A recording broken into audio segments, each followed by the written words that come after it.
Agora, a Bíblia em um ano. Uma grande jornada pela história da salvação. Em nome do Pai, do Filho e do Espírito Santo. Amém. Olá, eu sou o Padre Renan Cunha e esta é a nossa jornada pela história da salvação.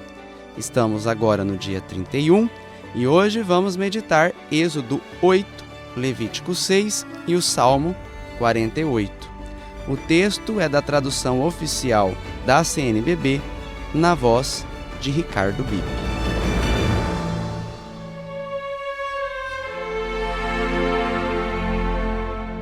Êxodo capítulo 8. Então o Senhor falou a Moisés: Dize a Arão: com teu cajado na mão, estende-a sobre os rios, os canais e os pântanos, e faze subir as rãs sobre a terra do Egito. Arão estendeu a mão sobre as águas do Egito, e as rãs subiram e cobriram a terra do Egito. Os magos, porém, conseguiram o mesmo com seus encantamentos, fazendo subir as rãs sobre a terra do Egito. E o faraó chamou Moisés e Arão e disse-lhes: Suplicai ao Senhor para que afaste as rãs de mim e de meu povo, e eu deixarei o vosso povo ir para oferecer sacrifícios ao Senhor. Moisés disse ao faraó: Faze-me o favor de indicar-me o dia em que devo suplicar por ti, teus servos e teu povo, para que sejam afastadas as rãs de ti e de tua casa e fiquem somente no rio. Amanhã, respondeu ele. E Moisés lhe disse: Será como pedes, para que saibas que não há ninguém como o Senhor, nosso Deus. As rãs se afastarão de ti, de tuas casas, de teus servos e de teu povo. Ficarão somente no rio. Moisés e Arão saíram então da presença do faraó, e Moisés implorou ao Senhor por causa das rãs, como tinha prometido ao faraó. O Senhor fez como Moisés lhe pediu. Morreram as rãs nas casas, nas vilas e nos campos. Foram recolhidas aos montes, até a terra cheirar mal. O faraó, porém, quando viu que houve trégua, endureceu o coração e não deu ouvido a Moisés e a Arão, como o Senhor havia dito.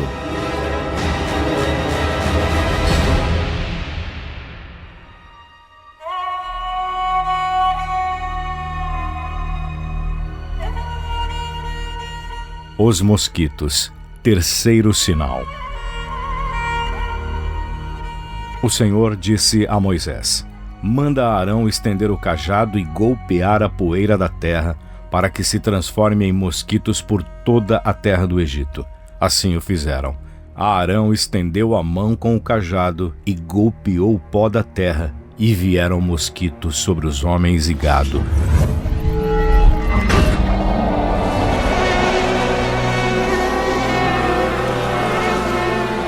Todo o pó da terra transformou-se em mosquitos por toda a terra do Egito. Os magos tentaram fazer o mesmo com seus encantamentos, a fim de produzir mosquitos, mas não foram capazes. Havia mosquitos nos homens e no gado. Então os magos disseram ao faraó: Aqui está o dedo de Deus. Mas o coração do faraó continuou obstinado. Ele não deu ouvido a Moisés e a Arão, como o Senhor havia dito.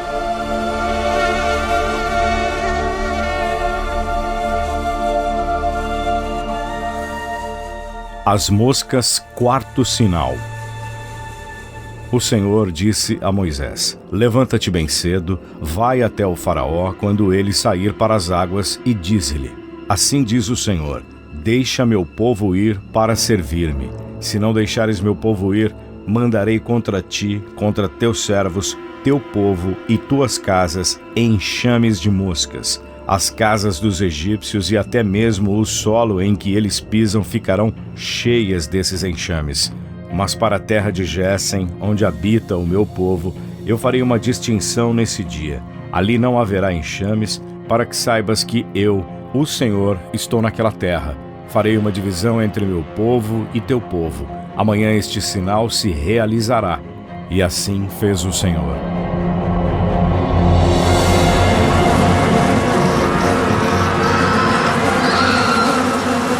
Enormes enxames invadiram a casa do faraó, as casas dos seus servos e toda a terra do Egito.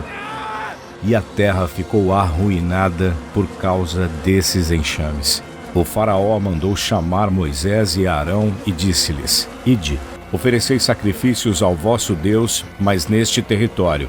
Moisés respondeu: Não convém fazermos assim, pois o sacrifício que nós oferecemos ao Senhor, nosso Deus, é abominável para os egípcios.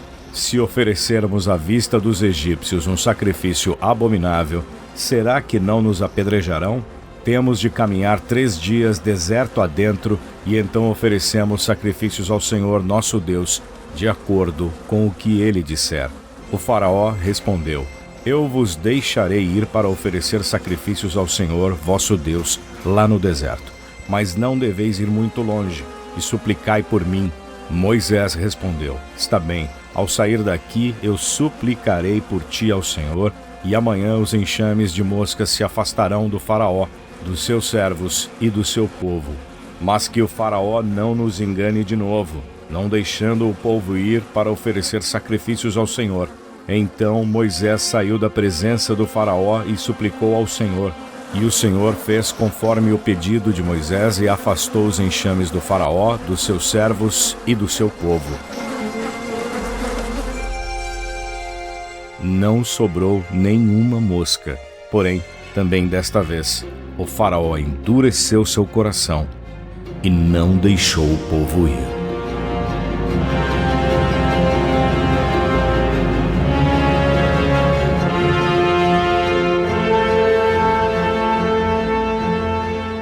As pragas são contadas de maneira épica, com relatos sem muita precisão histórica.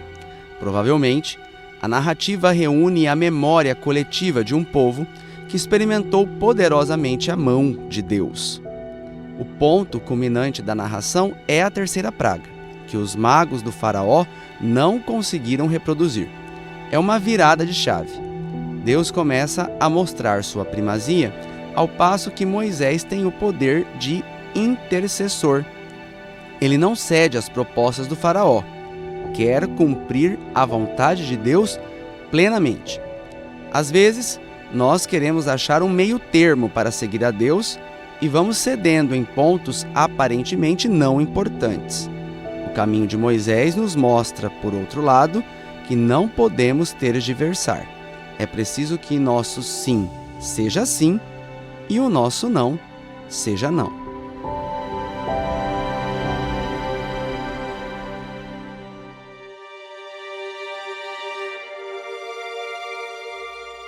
Rito do Holocausto, Levítico 6. O Senhor falou a Moisés: Dá a Arão e a seus filhos esta ordem. Esta é a lei do holocausto. O holocausto ficará sobre o fogo do altar a noite inteira até amanhã, com o fogo do altar aceso. O sacerdote vestirá sua túnica e também os calções de linho sobre o corpo, e quando o fogo tiver consumido o holocausto sobre o altar, removerá as cinzas e depositará ao lado do altar. Então tirará suas vestes e porá outras, e levará as cinzas para fora do acampamento, a um lugar puro. O fogo que arde sobre o altar jamais deve apagar-se. Todas as manhãs, o sacerdote acenderá nele a lenha, disporá sobre ele o holocausto e queimará sobre ele a gordura dos sacrifícios de paz. O fogo arderá no altar continuamente, não se apagará. Rito da oblação de cereais. Esta é a lei da oblação vegetal. Os filhos de Arão a oferecerão ao Senhor diante do altar. Um deles separará um punhado da farinha fina da oblação e do azeite, bem como todo o incenso posto sobre a oblação, e queimará tudo no altar como parte memorial de suave odor ao Senhor. O restante da oblação, Arão e seus filhos o comerão. Deverá ser comido sem fermento, em lugar santo, no átrio da tenda do encontro. Não será assado com fermento. É a parte que lhes destinei das minhas ofertas queimadas. É coisa santíssima, da mesma forma que a oferta pelo pecado e a oferta pela culpa. Dela poderão comer todos os varões entre os filhos de Arão. é preceito perene para as vossas gerações, referentes às ofertas queimadas para o Senhor. Tudo o que as tocar será santo. O Senhor falou a Moisés: esta é a oferta que Arão e seus filhos oferecerão no dia de sua unção: 4 litros de farinha fina, como oblação perene, metade dela de manhã e metade de tarde. Será preparada na assadeira com azeite e trarás bem embebida. Hás de oferecê-la em pedacinhos cozidos, em suave odor ao Senhor. O mesmo fará o sacerdote, que dentre os filhos de Arão for ungido no lugar dele. É preceito perene. A oblação será queimada inteiramente em honra ao Senhor. Toda oblação de um sacerdote será queimada inteiramente, não será comida.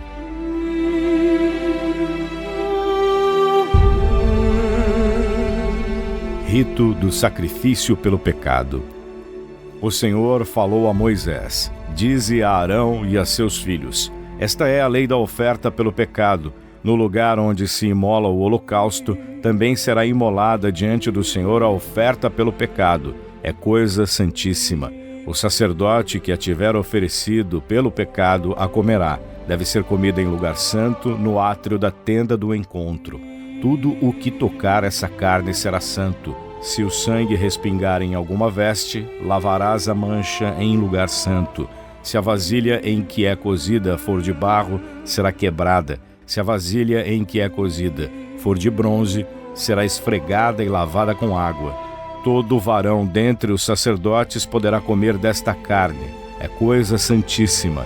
Mas qualquer oferta pelo pecado, cujo sangue tenha sido levado à tenda do encontro para fazer a expiação no santuário, não será comida, será queimada no fogo.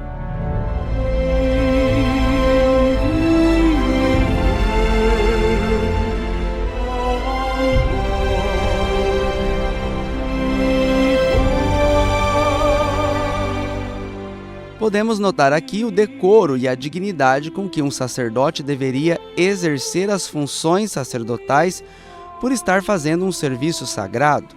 Do mesmo modo, a Igreja hoje insiste na dignidade dos paramentos litúrgicos, dos vasos sagrados, etc. Não se pode fazer de qualquer jeito. Como recordou o cardeal Ratzinger, se a liturgia aparece, antes de tudo, como o canteiro de obras da nossa atividade, isso significa que se esquece a coisa essencial: Deus. Uma vez que na liturgia a questão não somos nós, mas Deus. O esquecimento de Deus é o perigo mais iminente do nosso tempo. A essa tendência, diz o cardeal Ratzinger, a liturgia deveria opor a presença de Deus. Mas o que acontece se o esquecimento de Deus entra até mesmo na liturgia? Se na liturgia pensamos apenas em nós mesmos. Em qualquer reforma litúrgica e em qualquer celebração litúrgica, o primado de Deus deveria ocupar sempre o primeiro lugar. Peçamos a Deus a piedade necessária para celebrarmos o seu culto, rezando o Salmo 48.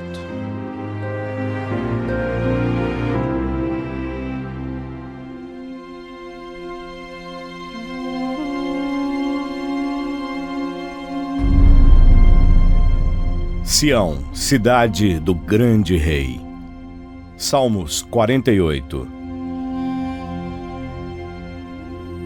Grande é o Senhor e digno de todo louvor na cidade do nosso Deus. Seu nome santo é colina formosa, a exultação de toda a terra. O monte Sião nas alturas do norte é a cidade do grande rei. Em suas cidadelas Deus é reconhecido como seu refúgio, pois os reis se aliaram e juntos avançaram. Logo que viram, porém, espantaram-se, ficaram perturbados, fugiram. Lá o terror os dominou, dores como as da mulher no parto. Entretanto, com o vento do Oriente, destroçarás os navios de Társis. Como ouvíramos, assim vimos na cidade do Senhor dos Exércitos, na cidade do nosso Deus. Deus fundou-a para sempre. Recordamos, ó Deus, a tua misericórdia dentro do teu templo, como o teu nome, ó Deus. Assim o teu louvor se estende aos confins da terra. Está cheia de justiça a tua mão direita. Alegre-se o monte Sião e exultem as filhas de Judá por causa dos seus julgamentos. Sião, Andai à sua volta, numerai as suas torres, prestai atenção na sua defesa e percorrei suas cidadelas, para narrardes às gerações futuras, pois este é Deus, o nosso Deus eternamente e para sempre. Ele será sempre o nosso guia.